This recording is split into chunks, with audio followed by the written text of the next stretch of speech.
पुणे आणि पिंपरी चिंचवड महापालिका निवडणुकांच्या पार्श्वभूमीवर मुख्यमंत्री देवेंद्र फडणवीस यांनी रामगिरी निवासस्थानी महत्त्वाची बैठक घेतली। या बैठकीत केंद्रीय राज्यमंत्री मुरलीधर मोहोळ आणि भाजपचे नेते चंद्रकांत पाटील उपस्थित होते। निवडणुकांसाठीची रणनीती, उमेदवारांचं गणित आणि पुढील राजकीय दिशा यावरती सविस्तर चर्चा या बैठकीमध्ये झाली। पुणे आणि पिंपरी चिंचवडमध्ये भाजप राष्ट्रवादी काँग्रेसच्या पाठिंब्याविना स्वतंत्रपणे लढण्याच्या तयारीत असल्याची शक्यता आहे। स्थानिक नेतृत्व हे मजबूत असून भाजप स्वतःच्या ताकदीवरती या निवडणुका लढवू शकते असा विश्वास देखील बैठकीमधून व्यक्त झाल्याचं समजतंय। पुणे महापालिका निवडणुकीसाठी भाजपकडून निवडणूक लढवण्यासाठी इच्छुकांची मोठी गर्दी पाहायला मिळाली। आतापर्यंत 2,500 इच्छुक उमेदवारांनी अर्ज दाखल केले।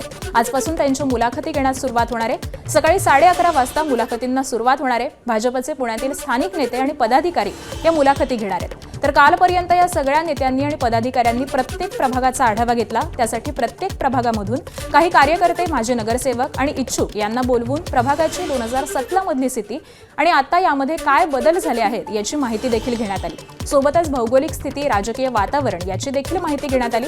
आता आजपासून 2 दिवस सलग या इच्छुक उमेदवारांच्या मुलाखती होणार आहेत। मुख्यमंत्री देवेंद्र फडणवीस सोमवारी कोल्हापूर जिल्ह्याच्या दौऱ्यावरती असतील। त्या ठिकाणी आज कोल्हापुरातील महायुतीच्या नेत्यांची बैठक ही शासकीय विश्रामगृह इथं पार पडणार आहे। या बैठकीला कोल्हापुरातील जागा वाटपाच्या संदर्भातील सविस्तर चर्चा होणार असून त्यानंतर मुख्यमंत्र्यांना याबाबत अहवाल सादर केला जाऊ शकतो। त्याबरोबरच महायुतीने निवडणुकीला सामोरं जाण्याबाबत एकमत साधल्याचे निर्णय देखील फडणवीस यांच्यापर्यंत पोहोचवला जाऊ शकतो। आगामी निवडणुकांच्या पार्श्वभूमीवर उपमुख्यमंत्री एकनाथ शिंदेंकडून शिवसेनेच्या आमदारांची 1-to-1 चर्चा करण्यात आली आहे। सर्व आमदारांच्या समस्या एकनाथ शिंदे जाणून घेत आहेत। काल देवगिरी बंगल्यावरती नाशिक, कोकण विभाग, छत्रपती संभाजीनगर जिल्ह्यातील आमदारांशी संवाद साधत त्याबरोबरच आज पुणे, नागपूर, अमरावती विभागातील आमदारांशी संवाद साधला जाणार असल्याची माहिती सूत्रांकडून समोर येते। तर या बैठकीमध्ये पालिका निवडणुकीच्या पार्श्वभूमीवर आमदार आणि खासदार यांच्यावरती विशेष जबाबदारी देण्यात आली आहे। हिवाळी अधिवेशनात आजपासून अंतिम आठवडा प्रस्तावाला सुरुवात होईल। अधिवेशनामध्ये राज्यातील कायदा सुव्यवस्था, शेतकरी आत्महत्या, धान खरेदीत होणारी अडचण, टीईटी परीक्षांसंदर्भातली सरकारची भूमिका अशा अनेक विषयांवरती विरोधकांनी सरकारला लक्ष्य केलंय। दरम्यान विरोधकांच्या हाती अधिवेशनात देखील निराशाच राहणार आहे। विरोधी पक्षनेते पदाची घोषणा अद्यापही झालेली नाही। फडणवीस महाविकास आघाडीकडून विधानसभा विरोधी पक्षनेते पदासाठी भास्कर जाधव तर विधान परिषदेसाठी सतेज पाटील यांनी अर्ज दाखल केले, परंतु अध्यक्ष आणि सभापतींकडून कोणताही निर्णय होणार नाही अशी माहिती मिळते। त्यामुळे विधानसभा विरोधी पक्षनेते पदाची आशा ही दुसरच असल्याचं चित्र आहे। अकोला शहरात ठाकरेंच्या शिवसेनेला मोठं भगदाड पडलंय। महानगर प्रमुख आणि मावळत्या महापालिकेतील गटनेते राजेश मिश्रांसह 4 नगरसेवक, अनेक पदाधिकाऱ्यांनी शिंदेंच्या शिवसेनेमध्ये प्रवेश केलाय। नागपुरातील एकनाथ शिंदे यांच्या प्रमुख उपस्थितीत त्यांच्या देवगिरी शासकीय निवासस्थानी हा पक्षप्रवेश पार पडला। राजेश मिश्रा यांच्यासह नगरसेवक गजानन चव्हाण, अनिता मिश्रा आणि प्रलिमा गीते या नगरसेवकांनी शिंदेंच्या शिवसेनेमध्ये प्रवेश केलाय। यासोबतच काही माजी नगरसेवक आणि शिवसेनेचे उपजिल्हा प्रमुख तरुण बगरे यांनी देखील शिंदेंच्या शिवसेनेमध्ये प्रवेश केलाय। भंडारा हा धान उत्पादक जिल्हा असला तरी तिथे बेरोजगारीची मोठी समस्या आहे। बेरोजगारी कमी करण्यासाठी ॲग्रिकल्चर बेस, ॲग्रो बेस आणि सेल्फ एम्प्लॉयमेंट स्किलिंग सारखे नवीन कोर्सेस हे सुरू होणार असल्याची माहिती मंगलप्रभात लोढा यांनी दिली आहे। 2 वर्षांमध्ये या सर्व उपक्रमांचे परिणाम दिसू लागतील असा विश्वास देखील लोढा यांनी व्यक्त केला। महाराष्ट्रातील 10 लाख बेरोजगारांना रोजगार उपलब्ध करून देणं हे सरकारचं लक्ष्य असल्याचं मंगलप्रभात लोढा यांनी सांगितलं।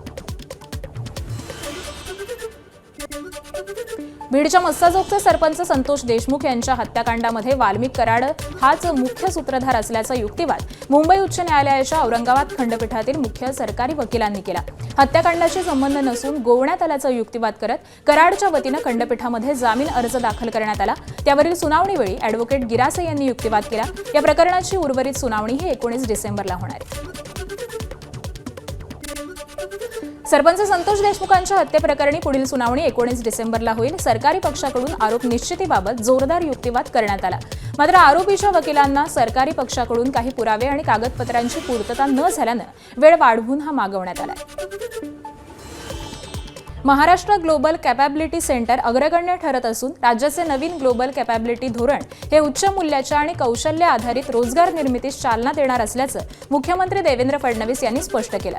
ब्रुकफिल्ड कंपनी मुंबईच्या पवई इथं 6 एकर जागेवरती 20 लाख चौरस फूट क्षेत्रफळाचा भव्य प्रकल्प उभारते। यामध्ये बहुराष्ट्रीय बँकेचे आशियातील सर्वात मोठे ग्लोबल कॅपॅबिलिटी सेंटर हे स्थापन होणार असून हा करार 20 वर्षांसाठी झालेला आहे। हा प्रकल्प 2029 पर्यंत पूर्ण होणार असून $1 अब्ज पेक्षा जास्त गुंतवणूक आणि 30,000हून अधिक रोजगार निर्माण होणार असल्याचं मुख्यमंत्र्यांनी स्पष्ट केलं आहे।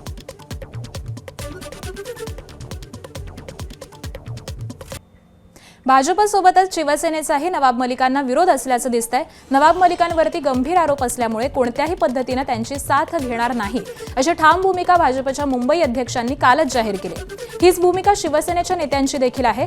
भाजपनं एखादा योग्य निर्णय घेतला असेल तर नैसर्गिक युती म्हणून त्यांचं समर्थन करणं ही आमची देखील जबाबदारी आहे असं शिवसेना नेते आणि मंत्री उदय सामंत यांनी म्हटलंय। तर युतीचे पूर्ण अधिकार हे ते शिंदेंना आहेत। एकनाथ शिंदे योग्य निर्णय घेतील असं सामंत म्हणाले।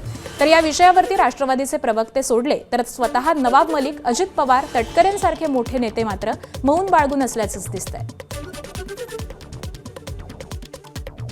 राष्ट्रवादी काँग्रेस पक्षाने एखाद्या मुंबईसारख्या महत्त्वाच्या शहराची जबाबदारी कोणाकडे द्यावी हा सर्वस्व अधिकार राष्ट्रवादी काँग्रेस पक्षाचा आहे।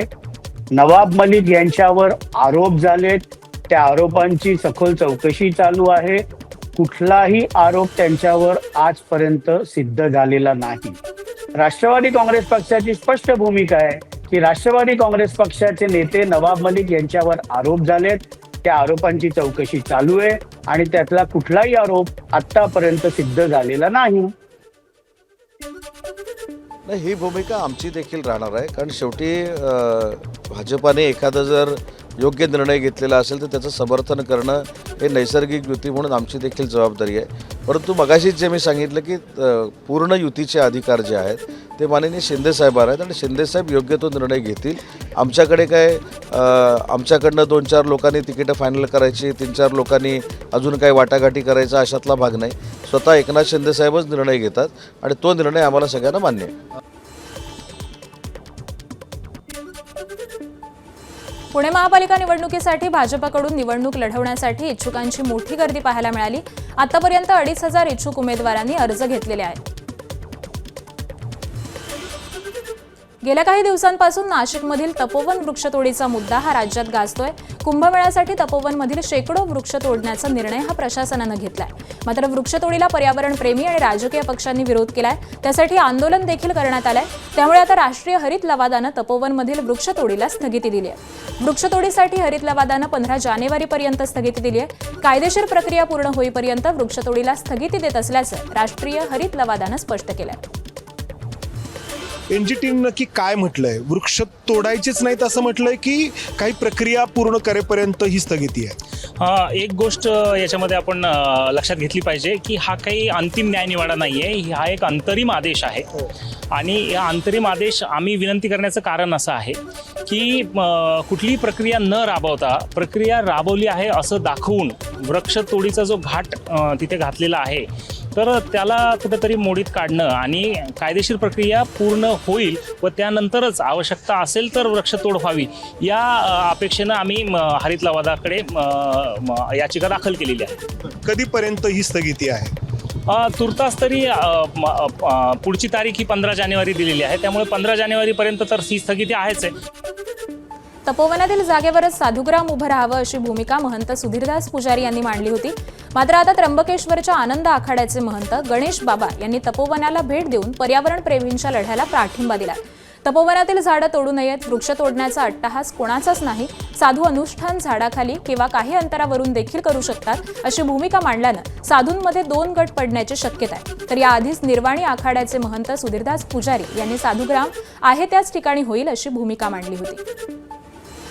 दरम्यान त्र्यंबकेश्वरच्या आनंद आखाड्याचे महंत गणेश बाबा यांच्याशी बातचीत केली आमच्या प्रतिनिधींनी, पाहूयात। महाराज, आपण आज तपोवनात आलेला आहात, वृक्षतोड करू नये असं पर्यावरणप्रेमींचं म्हणणं आहे, आपलं काय मत? आमचंही तेच म्हणणं आहे जे वृक्षप्रेमींचं आहे। आज त्यांच्या या ज्या विरोध चालू आहे त्यांच्या या विरोधाभासाला किंवा गव्हर्नमेंटच्या त्यांच्या लढ्याला पाठिंबा आज 25 दिवस झाले आहे। 25 दिवसानंतर आज आम्ही मुद्दामच त्यांना भेटीसाठी आलो, भेट देऊन त्यांना सपोर्ट करण्यासाठी किंवा त्यांचा उत्साह वाढवण्यासाठी। आणि विशेष आज आल्यावर कळालं की कोर्टाचाही आदेश आलेला आहे की 15 जानेवारीपर्यंत ॲज इट इज स्थितीमध्ये ठेवावं. खूप आनंदाची गोष्ट आहे. विशेष करून एकूण 13 आखाडे आहे, तर 13 आखाड्यापैकी 10 त्र्यंबकेश्वरला असतात, 3 आखाडे इथे आहे. 3 आखाड्यांची व्यवस्था आखाड्यांमध्येच आहे. त्यांचा कुठल्याही प्रकारचा इथे ह्यात वृक्षतोडीमागे काहीही सहभाग नाही, कुठलाही अट्टहास नाही, आग्रह नाही, प्रशासनाशी नाही, राज्य सरकारशी नाही. त्यामुळे आम्ही गाफील आहोत. फक्त चर्चा साधूंच्या नावाखाली चाललेली आहे, कुंभमेळ्याच्या नावाखाली चाललेली आहे आणि साधू संतांना कुठंतरी एक विरोध, कुठंतरी काहीतरी व्यंग दाखवायचं आणि साधू संतांचा समाजापुढे काहीतरी विरोध दर्शवायचा, हे कार्य चाललेलं आहे. निर्वाणी, दिगंबर, निर्मोही हे 3 आखाडे असतात. आपण आता जिथे उभा आहोत इथे देखील काही आखाडे असतात. त्या आखाड्यांना अडचण होईल म्हणून इथली वृक्षतोड करावी असं महापालिकेचं म्हणणं आहे. त्या आखाड्याचं कुठलं म्हणणं नाही ना. त्या आखाड्याचे लोक किंवा त्या आखाड्यात साधू संतही आग्रही असेल का आम्हाला इथेच पाहिजे, तर ते ह्या झाडाखाली बसून अनुष्ठान करू शकता, कल्पवास करू शकता. त्यांचा आग्रह नाही की तुम्ही पूर्ण झाडच नष्ट करा. अन्यथा आम्हाला एक अर्धा किलोमीटर किंवा 100 फुटावर 500 फुटावर बाहेर जरी जागा जरी दिली, शेतकऱ्यांना योग्य तो मोबदला देऊन ती जागा जरी अधिगृहीत केली, तिथे जरी आमच्या काही संस्था पाठवल्या तरी आम्हाला ते मान्य असेल असं मला वाटतं. आपण या प्रश्नी नाशिकच्या साधू महंतांशी काही चर्चा केली का? कारण काही साधू महंतांचं म्हणणं आहे की इथेच साधुग्राम उभारलं जावं. नाही, आता मी यांना तेच सांगितलं की यांची जी कोणी समिती असेल, कमिटी असेल, तर तिन्ही आखाड्यात जा, तिन्ही आखाड्याच्या पदाधिकाऱ्यांना विश्वासात घ्या, त्यांना इथे आणा, त्यांचे काय विचार असेल ते ऐका आणि दोघांचा समन्वय करून शासनाला किंवा कुंभमेळा प्रशासनाला एक निवेदन द्या आणि नंतर योग्य तो मार्ग आपण काढू. त्र्यंबकेश्वर आणि नाशिकच्या साधू महंतांमध्ये देखील एक मत कुंभमेळ्याच्या निमित्तानं होतं का हे बघणंही तेवढंच महत्त्वाचं आहे. कॅमेरामॅन किरण कडारेसह मुकुल कुलकर्णी, ABP माझा, नाशिक. ऑस्ट्रेलियामध्ये 16 वर्षांपेक्षा कमी मुलांना सोशल मीडिया वापरावरती बंदी घालण्यात आली आहे. मात्र महाराष्ट्रातील सांगली जिल्ह्यातील एक गाव असं आहे जिथं भोंगा वाजताच मोबाईल बंद होतात. सांगलीतल्या कवठेमहांकाळ तालुक्यातील अग्रण धुळगाव इथं अभ्यासाचा बोंगा हा उपक्रम मागील 3 वर्षांपासून ग्रामपंचायत आणि अग्रणी स्पर्धा परीक्षा केंद्राच्या माध्यमातून राबवला जातो. या उपक्रमाअंतर्गत पहाटे 5 ते 7 आणि संध्याकाळी 7 ते 9 या कालावधीमध्ये गावातील शालेय आणि महाविद्यालयीन विद्यार्थ्यांना अभ्यासासाठी निश्चित वेळ दिला जाते. या वेळेमध्ये गावात भोंगा वाजवण्यात येतो आणि सर्व घरांमधील टीव्ही आणि मोबाईल हे बंद ठेवण्याचं पालन ग्रामस्थांकडून केलं जातं. 3 वर्षांपासून राबवण्यात येत असलेल्या या अभ्यासाचा भोंगा या उपक्रमाचा नेमका काय फायदा होतोय आपण पाहूया. आम्ही 3 वर्ष झालं आजपर्यंत अभ्यासाला बसलेलो असतो. जरी आम्ही अभ्यासाला नाही बसलो तर आम्हाला शिक्षक आलेले ओरडतात व आम्हाला अभ्यासाला बसवतात आणि त्यामुळे मला 8वी मध्ये NMMS ची सारथी पण भेटलेली आहे. याच्यामुळे आमच्या प्रगतीची वाटचाल चालू झाली. ती कशी तर मी साधारणतः 8वीत असल्यापासून अभ्यासाचा भोंगा चालू केला गेला आणि 8वीतच मला स्कॉलरशिप व NMMS अशा दोन्ही परीक्षांमध्ये यश संपादन झाले आणि या दोन्ही परीक्षांमध्ये स्कॉलरशिप प्राप्त झाली आणि मी नाही तर माझ्यासारख्या अनेक आमच्या गावातील विद्यार्थ्यांना ही स्कॉलरशिप भेटली. सायंकाळी 7 वाजता भोंगा झाल्यानंतर सर्व मुले अभ्यासाला बसतात. 7 ते 9 या 2 तासामध्ये सर्व मुले अभ्यासाला बसतात. या 2 तासामध्ये सर्व घरातील TV मोबाईल हे बंद होतात. या 2 तासामुळे सर्व मुले अभ्यासाला बसल्यामुळे त्यांचे मोबाईल वापरण्याचे प्रमाण हे खूप प्रमाणात कमी झाले व सर्व फोकस हा अभ्यासावर सुरू झाला.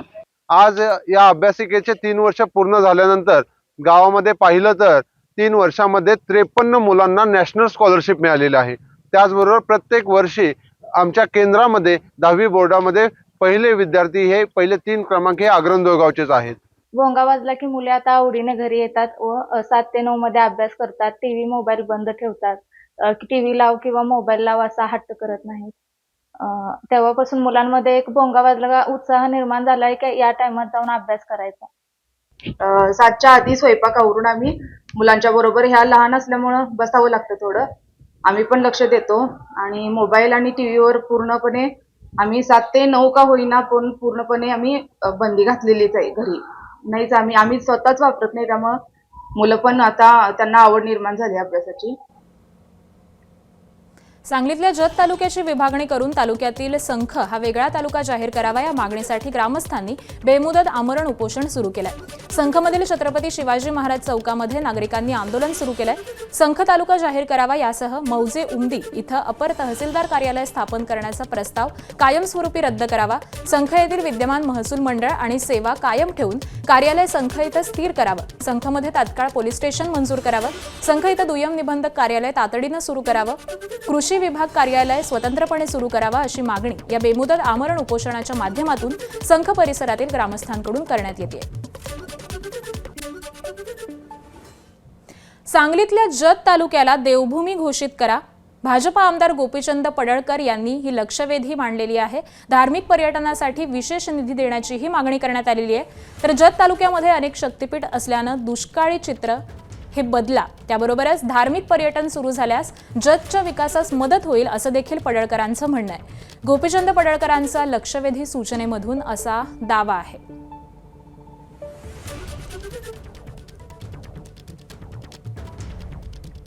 आणि पुन्हा एकदा बातम्यांचा वेगवान आढावा.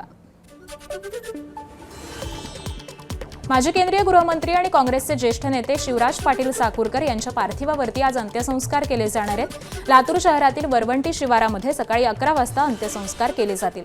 काँग्रेस अध्यक्ष मल्लिकार्जुन खरगे, लोकसभेचे अध्यक्ष ओम बिर्ला, शरद पवार आणि जयंत पाटील अंत्यदर्शनासाठी उपस्थित राहणार आहेत. त्याबरोबरच राहुल गांधी देखील अंत्यदर्शनासाठी येण्याची शक्यता आहे.